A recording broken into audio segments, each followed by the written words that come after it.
Hi, I'm Taylor Davis, and welcome to MyShow. All right, let's go. Let's go.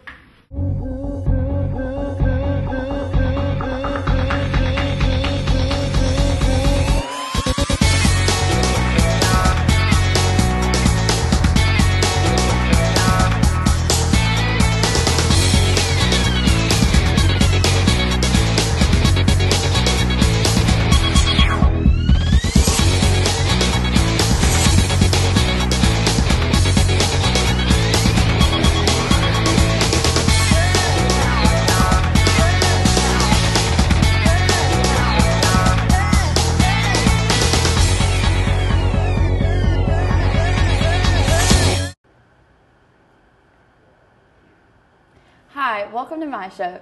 Today we have with us Queen's Professor, Dr. Zachary White. Dr. White, thank you for joining us. Thank you. You're going to be talking to us a little bit about hospice today and kind of the importance of that care. So can you start off by telling us what it is and kind of a general, what the purpose of hospice care is? Sure. Hospice is a term that most people aren't familiar with for a variety of reasons, but in this country about 30 years ago it started as a response to the curative treatments that for some people do not work. Hospice, by definition, is for people who have 6 months or less to live. And so, given that definition, most people don't seek out hospice. Hospice finds them in a variety of ways. But it's a team of professionals who are specifically trained for what's called palliative care. And palliative care works from a philosophy of care, not cure. Most of us are familiar with going to the hospital or going to the doctor in an attempt to get a cure, to recover from an illness or a disease. But hospice has chaplains on staff, it has trained nurses in palliative care and pain management, doctors who are trained in pain management, and also a 500,000 strong volunteer staff of people who go into the homes of people, patients for whom they have 6 months or less by diagnosis to live. And it's not as depressing as it sounds. I mean, I think at first glance, most people don't want to talk about it, don't want to think about dying in this culture, because much of our culture is really devoted to prolonging life and extending life. But it's for people who provide comfort in a very stressful and difficult time, perhaps the most stressful and difficult time in people's lives. Right. I know it is one of the harder things to deal with in life, but it's also probably one of the more critical times of life where people want to feel cared for.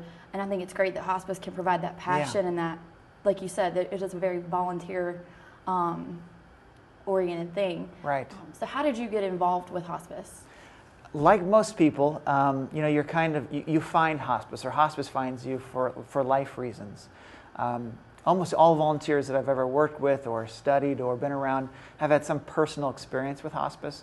And for me, in 2002, my mother was diagnosed with brain cancer, and after going through the traditional treatments of radiation treatment, I'll never forget, I was with her in the doctor's office, and he said, there's nothing, we were at the neurosurgeon's office, and he said, there's really nothing more we can do.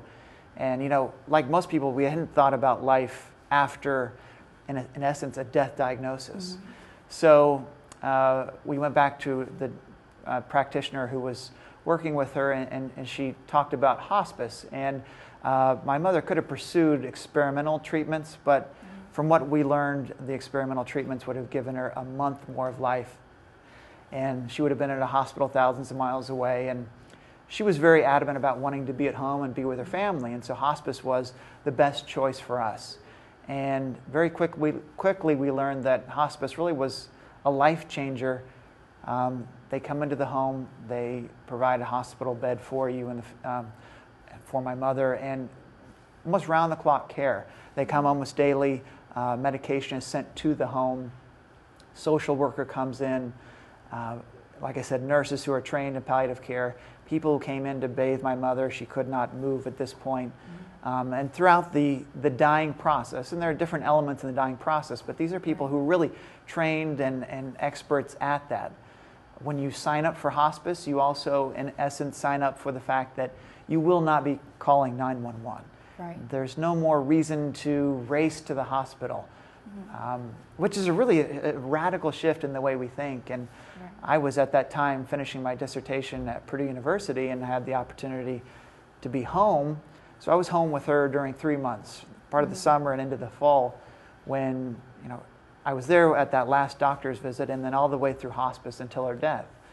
And it was a life-changing moment and experience for me, for my mother obviously, and for my entire family. But someone who seemingly should have known a whole lot about that experience and how to communicate and relate to people in that time. I was getting my PhD in communication. I was not prepared for that experience. And I don't think I'm alone, nor was my family. There are millions and millions of people in this country and around the world who really are unprepared for that experience. And I was just so moved by the care that these people who would bathe my mother, or the nurses who came in to check her vital signs and make sure that she was doing okay, or making sure that she had the medication to help her sleep through the night. It was really a moving experience that it took me about 3 or 4 years where I felt like I was ready to give back to people in the way that others had given back to me. Mm-hmm. Now, how, for you to volunteer, what exactly do you do with hospice? Right. Are you, do you take care of some of the social needs, or the more of the emotional, or I guess spiritual needs of some of the patients? Yeah, it's a really good question. I mean, I'd say maybe all of the above. I was living in San Francisco, fast forward about 5 years, and I looked online for some hospice organizations and then went and talked to them. And all volunteers go through a training program, and the training program can be 5 hours up to 20 hours. Mm-hmm. And you learn about the stages of dying. You learn about the things that you can and cannot do. Hospice volunteers, for the most part, are there for what's called respite care. Mm-hmm. That is to help provide care for the family members, because one of the missions of hospice care is to provide comfort for both the patient and the family. Right. And if you can imagine, there's 24-hour-a-day care for someone who's in the dying process. And usually that falls on the shoulders of one person, a spouse, a child, a friend. And volunteers provide a really essential role, coming in for an hour, 2 hours, 3 hours a day, just simply maybe sitting near the patient, talking with the patient if they still can talk, playing games, watching movies. Although I know some volunteers maybe do errands for the patient and the family, or for the most part just provide comfort. Mm-hmm. I remember when I was a primary caregiver for my mother, I mean, just trying to get away to take a shower was a real challenge. And then when you go run an errand to get food or go get medicine, you drive away, you feel guilty. You're leaving the person who Right. can't take care of themselves. And so you want to make sure that who you leave your loved one in is in good hands. Mm-hmm. The really amazing and miraculous thing is these people are strangers. They don't know right. your loved one, but because they have training, background checks, you find yourself in a position as a caregiver where you're really open to being helped. Mm-hmm. And it's amazing how an hour in one day can make the difference. I mean, you just need a break, a moment to catch your breath, a moment to get out of the house. So I've volunteered with people who I've only met once before they died. I've volunteered with people for whom I was driving to their home and they had died. And I volunteered with people who I've spent 3 months with and got to really know and understand them. So it kind of runs the gamut, I think, in terms of right. Different experiences. I think it's good. I know probably around the same time frame, my family had to deal with the same situation. And it's a very comforting thing. It's a very, like you said, it's just as hard on the family, if not maybe a little bit harder, because they are the primary caregivers. And right. I think the great thing about hospice is that they are comforting to the person who is going through the illness. And, they don't have to be alone if that would be the right. case. But for the family, there is a lot of stress. I know for us that it was a family effort. There were lots Absolutely. of us there. Having someone there was kind of a relief. Yes, it is. That we wouldn't have to stop our lives or feel guilty. Right. It kind of worked out in a balance. What are some questions that people should ask? Is it hard to know when to make that decision for the family to move into hospice care as opposed to having the urge to call 911? It's tremendously difficult. And sadly, most people wait into the very last moment to do hospice care, the last week of life, the last 2 weeks. And unfortunately, they may find themselves putting their loved ones in a hospital prior to that. And hospital is an incredible place for cure-based treatments, but really not specifically trained, going back to this idea of palliative care, comfort, making sure that both your emotional, your psychological, your spiritual needs are met, and really focusing on pain management.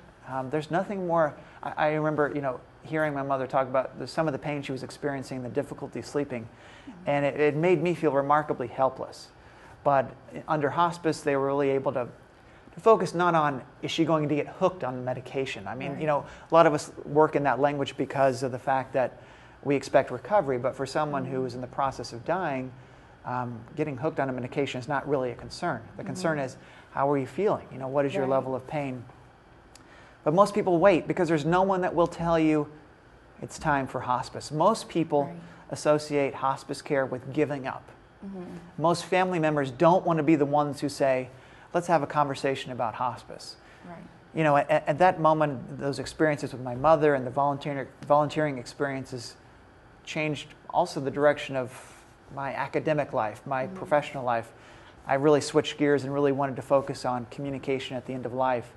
And in the research that we've done on volunteers and end-of-life communication, most people associate hospice care with giving up. And it's really a tragedy in my mind because it's the opposite of giving up. It's providing the most loving and caring type of care for someone in a way that other organizations, hospitals, can't really provide.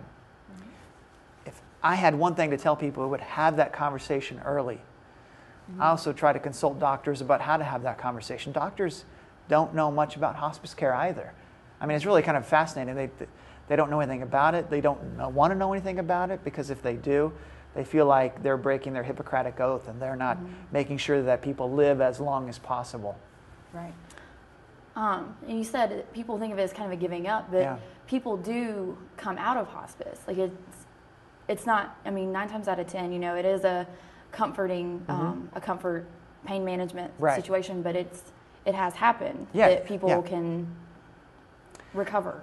after Absolutely. being I mean, in hospice it's not the design of the program, but you find, and look, as people who focus on communication, we know that whenever you pay attention to someone, that which you pay attention to changes. And sometimes this incredible care of people, a staff of people who are coming in and caring for someone, really, the patient extends beyond the 3-month to 6-month period, and they find them, living a year or two.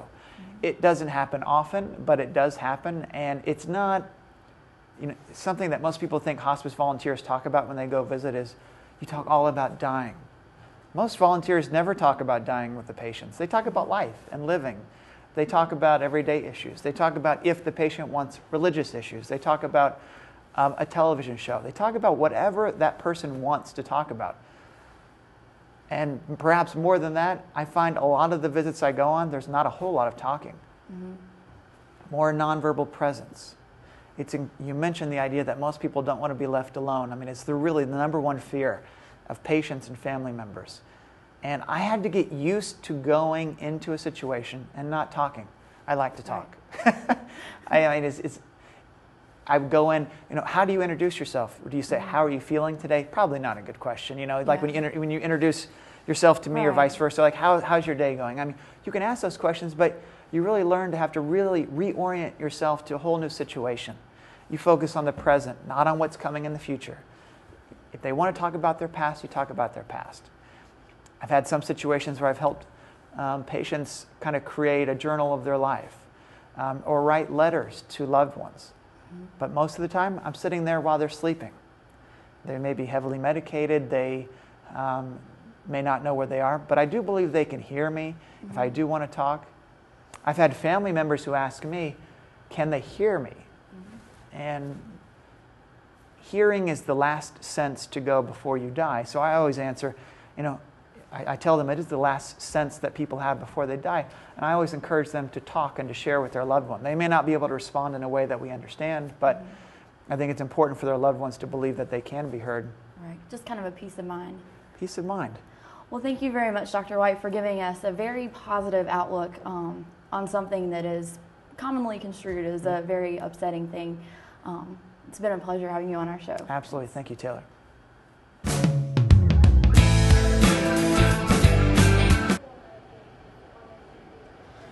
Hi, I'm Ross Radcliffe. Welcome to my show. I'm here with Queen's very own Professor Pupchek. We're here talking about adoption. So, Ms. Pupchek, what do you know about adoption? I am an adoptive mother. Yeah. I adopted 2 children. They're boys. I adopted them at the ages of 4 and 18 months, and they're now 16 and 13. Whereabouts are they from? They're from Ukraine. My husband is ethnically Ukrainian. His grandparents immigrated from Ukraine, and when we were discussing adoption, he thought it would be nice to go to Ukraine where his grandparents had been born and adopt from there. Most people know obviously what adoption is, but they don't really know what the process is. What does I know it's a long process. What does it really take to adopt children? International adoption is a little bit different than domestic adoption. However, the process is similar. You have to, as a parent, you have to apply to a social services agency. The state gives you permission or not to be an adoptive parent. That takes applications and testing and visits by social workers. They come to your house, they interview you, and they say yes or no. And if they say yes, then you get this permission. The additional step in international adoption is that you have to go through the State Department and get permission to bring somebody in. And when you're adopting from Ukraine, we got permission to bring in somebody to be named later, because Ukraine doesn't pre-approve, it doesn't pre-match people. Other places match parents and children, but in Ukraine, they want you to come and meet the children and see how everybody gets along, and that decision isn't made until you've actually met the children. After the first time you've met the children, how long does it really take? I know you don't just show up one day and you have new kids. There's a process that it takes. You meet the kids, and that kind of goes on. In Ukraine, it's actually not so bad. It's the longest part is getting the home study done in the United States. Once we got there, the first time, we didn't go until all of our documents had been translated and the permissions had been translated, and I had been up to Washington a number of times, and we'd had the State Department certify our documents to tell the Ukrainian government that they were valid documents and so on, and we had to get permission from Ukraine to go there. And after all that happened, once we got there, you go to the Ministry of Education, and that's who's in charge of adoptions in Ukraine, and you meet the ladies in the Ministry of Education, and they give you permission to see particular children in a particular place, and you go, and we met 10 little children, but the first little kid who walked in was ours, and it was an incredible journey. But the longest part of that process, we met him on the 13th of July and adopted him on the 21st, but we didn't leave the country until about the 14th of August, because he couldn't, it was difficult to get a passport. And in Ukraine, in the former Soviet Union, there's this process of bribery, and they won't do their work unless you give them extra money. And when we were there the first time, they hadn't been paid in something like 8 months at all. No money, zip. They didn't get a paycheck. So they say, okay, in order for me to sign this paper, you need to give me a certain amount of money and a bottle of champagne and a box of chocolates and flowers. And so there are all these negotiations which we were quite uncomfortable with, and because we didn't do what they suggested, it took a long time.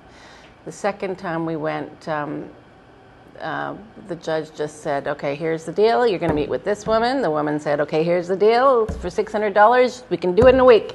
Yeah. So it's a different way of operating. After your kids came to America, what kind of, do you just put them right into school, or is there any kind of roadblocks that you find along the way once they're here? Well, remember that these are orphanage kids, and I was an inexperienced mother. So I put Adam right into daycare when he was 4. He was so happy to get back with normal kids instead of being with these idiot parents. And he was put into a group of 3-year-olds. He was 4 and spoke beautiful Ukrainian, no English. He was put in a group of 3-year-olds who were just learning to talk, and he was teaching them all Ukrainian. It was pretty funny. Adoption must be such a gratifying thing to take part in. What are the things that you feel are different than obviously adopting the child? But what do you feel is different, but also a really pleasant surprise with your children? Well, I have no experience with the old-fashioned way. Yeah. Although I understand that practicing is a lot of fun. However, adopting, I'd always wanted to adopt ever since I was about 21, and I'm very. It's hard to say. I think having children is very gratifying, no matter how the children come into your life. It was a surprise to me because I had never expected to have children, and I'm very surprised, first of all, that I'm actually okay at being a mother, which I was really worried about, and secondly, how much it's given me as a person. Everything I do is completely changed by the perspective of being a mother. What kind of advice would you give to parents looking at adoption? Do it. It's a great experience, and sometimes in the adoption area, often the woman is very excited to try adoption, but the man is not as excited about trying adoption. My husband, for example, was worried that he would not love the children for some reason. And he keeps coming back to that. He keeps saying, I can't believe I thought I wouldn't love these children. I can't believe I thought I wouldn't love these children, because it really has nothing to do with how they were born. It has more to do with your relationship with them. And if you're going to have a relationship with children, you're going to have a relationship with them. It's not any different. I wouldn't have a relationship with children any other way. It wouldn't have changed if I hadn't adopted these children. I know you're working on a paper for adoption for your doctorate, is that correct? Well, I already have my doctorate. Yeah. But I'm working on it for a publication. Yeah. Can you tell us a little bit about that, what it is? The paper has to do with a model of the way children build their self-concept, and it compares traditional adoption research, which has been focusing on the equal emphasis on the child and the two sets of parents, and I'm suggesting that that adoption research can focus on the child and how the child relates not just to the family but also to the culture. For example, many, if not most, children's literature deals with kids who are orphans. For example, Tarzan is an orphan, Harry Potter is an orphan, the kids who suffer a series of unfortunate events are orphans, Little Annie is an orphan.